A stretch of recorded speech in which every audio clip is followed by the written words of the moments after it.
ഇന്ന് നമുക്ക് കുറച്ച് കാര്യങ്ങൾ ഇംഗ്ലീഷിലൊന്ന് ചോദിക്കാൻ പഠിച്ചാലോ? അതായത് സംഭാഷണങ്ങളൊക്കെ ചെയ്യുമ്പോൾ പലരോടും സംസാരിക്കുമ്പോൾ വളരെ മര്യാദയോടു കൂടി പല കാര്യങ്ങളും പറയേണ്ട അവസരങ്ങൾ വരാറുണ്ടല്ലേ? പക്ഷെ അവിടെ എങ്ങനെ പറയണമെന്ന് നാം പലപ്പോഴും ചിന്തിക്കാറുണ്ട് അല്ലേ? Hi friends, welcome back to my channel English with SC. സാധാരണ നാം എന്തെങ്കിലും ഒരു കാര്യം ഇപ്പോൾ ആ വാതിലൊന്ന് തുറക്കാമോ അല്ലെങ്കിൽ ആ ജനലൊന്ന് അടക്കാമോ എന്നൊക്കെ ചോദിക്കുമ്പോൾ നമുക്ക് എങ്ങനെയാണ് പറയേണ്ടത് എന്ന ഒരു സംശയം എപ്പോഴും വരാറുണ്ട്. ഇപ്പോൾ നമ്മൾ സാധാരണഗതിയിൽ വാതിലൊന്ന് തുറക്കും എന്നുള്ളതിന് ഓപ്പൺ ദ ഡോർ എന്നാണ്. ആ ജനലൊന്ന് അടയ്ക്കാമോ എന്ന് ചോദിച്ചാൽ ക്ലോസ് ദ വിൻഡോ, അല്ലെങ്കിൽ ആ ജനലൊന്ന് അടയ്ക്കുക എന്ന് പറയുന്നതിന് close the window, door open ചെയ്യാൻ പറയുന്നതിന് ഓപ്പൺ ദ ഡോർ എന്നാണ് പറയുന്നത്. പക്ഷെ അത് മര്യാദയോട് കൂടി ചോദിക്കുമ്പോൾ നമുക്ക് കുറച്ച് രീതികൾ എങ്ങനെയാണെന്ന് നോക്കാം. ഇപ്പോൾ ഓപ്പൺ ദ ഡോർ എന്നതാണെങ്കിൽ can you please open the door, can you please open the door. എന്നാലും മറ്റൊരു രീതിയിലേക്ക് വരുമ്പം could you please open the door, could you please open the door. അത് തന്നെ വേറെ രീതിയിൽ നമുക്ക് പറയാം, would you please open the door. അപ്പോൾ നോക്കൂ, can you please open the door, could you please open the door, would you please open the door. അതുപോലെ നമുക്ക് അപ്പോൾ അത് നമ്മൾ സാധാരണഗതിയിൽ ആ ഓപ്പൺ ദ ഡോർ അല്ലെങ്കിൽ ക്ലോസ് ദ വിൻഡോ എന്നുള്ളതിൻ്റെ തൊട്ട് മുന്നിലേക്ക് can you please, could you please, would you please ചേർക്കുന്നു. എന്നാൽ അടുത്ത് നോക്കൂ, would you mind closing the door, would you mind opening the window. കണ്ടോ, അവിടെ വുഡ് യു മൈൻഡ് നിനക്കൊന്ന് ചെയ്യാമോ എന്ന് ചോദിക്കാൻ ഓപ്പൺ അല്ലെങ്കിൽ ക്ലോസ് എന്നതിനോടൊപ്പം നമ്മൾ ING ഫോം ഉപയോഗിച്ചിട്ടാണ് ചോദിക്കുന്നത്. Would you please opening the window. വീണ്ടും, if you don't mind opening the window, if you don't mind opening the window. Do you mind opening the window, do you mind opening the window. അപ്പോൾ നോക്കൂ, നമുക്ക് ഒരു കാര്യത്തെ തന്നെ 5-6 രീതിയിലേക്ക് എങ്ങനെയാണ് അത് മാറ്റാൻ പറ്റുന്നതെന്ന് ശ്രദ്ധിക്കൂ. ഇപ്പോൾ നമ്മൾ പറയാണ് give me a glass of water, give me ഒരു ഗ്ലാസ് വെള്ളം എനിക്ക് തരൂ എന്ന് പറയാണ്, give me a glass of water. അപ്പോൾ അത് നമുക്ക് വളരെ മര്യാദയോടുകൂടി എങ്ങനെയൊക്കെ ചോദിക്കാം നോക്കൂ. Can you please give me a glass of water, എനിക്കൊരു ഗ്ലാസ് വെള്ളം തരാമോ.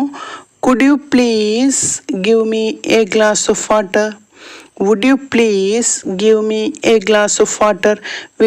വീണ്ടും അത് അടുത്ത 3 രീതിയിലേക്ക് നോക്കൂ.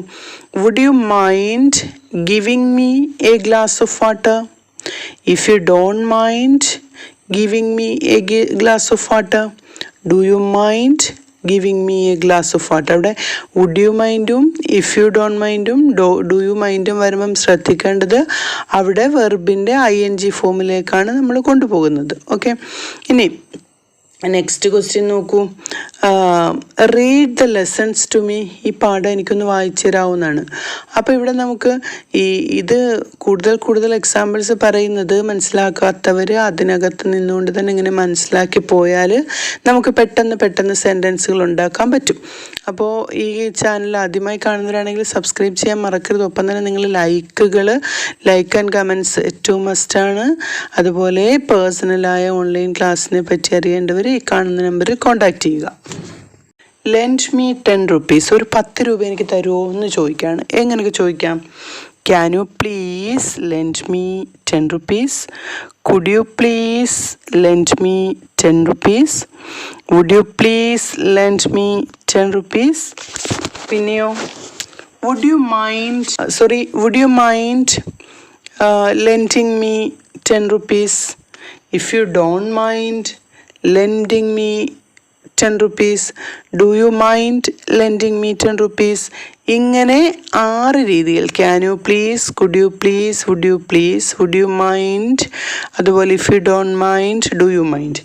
ഇത്രയും രീതിയിൽ നമുക്ക് പെട്ടെന്ന് ഇംഗ്ലീഷ് പറയാനും അത് നമുക്ക് കൈകാര്യം ചെയ്യാനും അത് റിക്വസ്റ്റായിട്ട് നമുക്ക് മറ്റുള്ളവരിൽ എത്തിക്കുവാനും സാധിക്കും. അതുപോലെ നാം എപ്പോഴും ചോദിക്കുന്ന മറ്റൊരു കാര്യം, നമ്മളിപ്പോൾ പഠിച്ചത് റിക്വസ്റ്റ് ആണെങ്കിൽ നമ്മൾ സാധാരണ കടകളിൽ പോയും അല്ലാതെയും ഒക്കെ ഒരു സാധനത്തിന് എന്ത് വിലയാണ് എന്ന് ചോദിക്കുന്നതിനായിട്ട് നമ്മൾ ഹൗ മച്ച് ഈസ് ഉപയോഗിക്കാം. അതായത് അതെപ്പോഴും നമ്മൾ പറയുന്നതാണ് അല്ലേ. ഹൗ മച്ച്, ഇപ്പോൾ ആ പുസ്തകങ്ങൾക്ക് എന്ത് വിലയാണ്, how much are those books, how much are those books.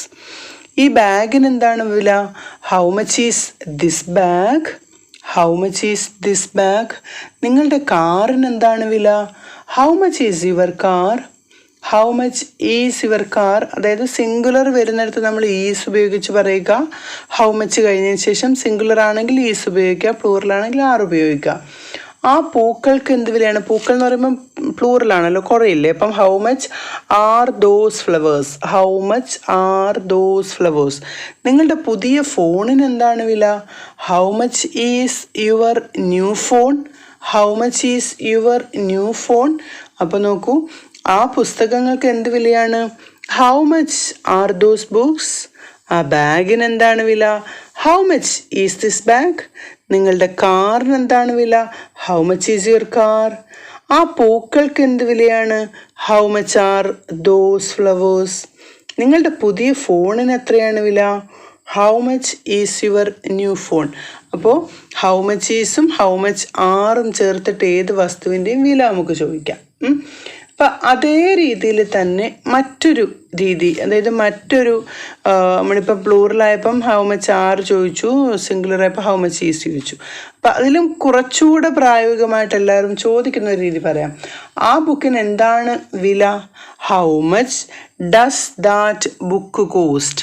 How much does that book cost? ആ ബാഗിന് എന്താണ് വില? How much does your bag cost? How much does your bag cost? എന്നാൽ ആ പുസ്തകങ്ങൾക്ക് എന്താണ് വില എന്നാണെങ്കിലോ ഹൗ മച്ച്. അപ്പോൾ അവിടെ നമ്മൾ പ്രത്യേകം ശ്രദ്ധിക്കുക. How much do that books cost? How much do that book cost? അതായത് ആ പുസ്തകങ്ങളാണ്, അപ്പോൾ അവിടെ ഡു ആണ് വരുന്നത്. ഈ കസേരകൾക്ക് എന്താണ് വില? How much do these chairs cost? Okay, ആ ബുക്കിന് എന്താണ് വില? How much does this book cost? ആ ബാഗിന് എന്താണ് വില? How much does your bag cost? ആ പുസ്തകങ്ങൾക്ക് എന്ത് വിലയാണ്? How much do those books cost? Okay, ഈ കസേരകൾക്ക് എന്താണ് വില? How much do these chairs cost? Okay, അപ്പോൾ നമ്മളിപ്പോൾ പഠിച്ചത് റിക്വസ്റ്റ് പറയാനും അതുപോലെ വില പറയാനുമാണ്. അപ്പം അത് പറയുന്നത് പ്രത്യേകം ശ്രദ്ധിക്കുക. ഒപ്പം തന്നെ നമ്മുടെ ഈ അവസാനം കൊടുത്തിരിക്കുന്ന എക്സർസൈസ് പ്രത്യേകം ശ്രദ്ധിച്ച് നിങ്ങൾ എഴുതുക. ഒന്നാമത്തെ ക്വസ്റ്റ്യൻ, ആ പേനയ്ക്ക് എന്ത് വിലയാണ്? ഒന്നാമത്തെ ക്വസ്റ്റ്യൻ, ആ പേനയ്ക്ക് എന്ത് വിലയാണ്? സെക്കൻഡ് ക്വസ്റ്റ്യൻ നോക്കൂ, 1 കിലോ തക്കാളിക്ക് എന്ത് വിലയാണ്? 1 കിലോ തക്കാളിക്ക് എന്ത് വിലയാണ്? ഫോർത്ത് ക്വസ്റ്റ്യൻ, ഈ ഷർട്ടിന് എന്ത് വിലയാണ്? ഈ ഷർട്ടിന് എന്ത് വിലയാണ്? ഫിഫ്ത്ത് ക്വസ്റ്റ്യൻ, എനിക്ക് വേണ്ടി ഈ പെൻസിൽ ഒന്ന് ഷാർപ്പ് ചെയ്ത് തരൂ. എൻ്റെ പെൻസിൽ ഷാർപ്പൻ ചെയ്ത് തരൂ. എൻ്റെ പെൻസിൽ ഷാർപ്പൻ ചെയ്ത് തരൂ. ആ ജനാലകൾ അടയ്ക്കൂ. ഷട്ട് ദ വിൻഡോ ആയാലും മതി, ജനാലകൾ അടയ്ക്കൂ. അപ്പോൾ ഇത്രയും ക്വസ്റ്റ്യൻസ് നിങ്ങൾ എക്സസൈസ് ആയിട്ട് ഇവിടെ ടൈപ്പ് ചെയ്യുക. ഒപ്പം പേഴ്സണൽ ഓൺലൈൻ ക്ലാസ്സിനെ പറ്റി അറിയേണ്ടവർ ഈ നമ്പറിൽ കോൺടാക്ട് ചെയ്യുക. ഒപ്പം തന്നെ ആദ്യമായി കാണുന്നവരാണെങ്കിൽ സബ്സ്ക്രൈബ് ചെയ്യുക. Maximum like and share. Thank you for watching. Signing off.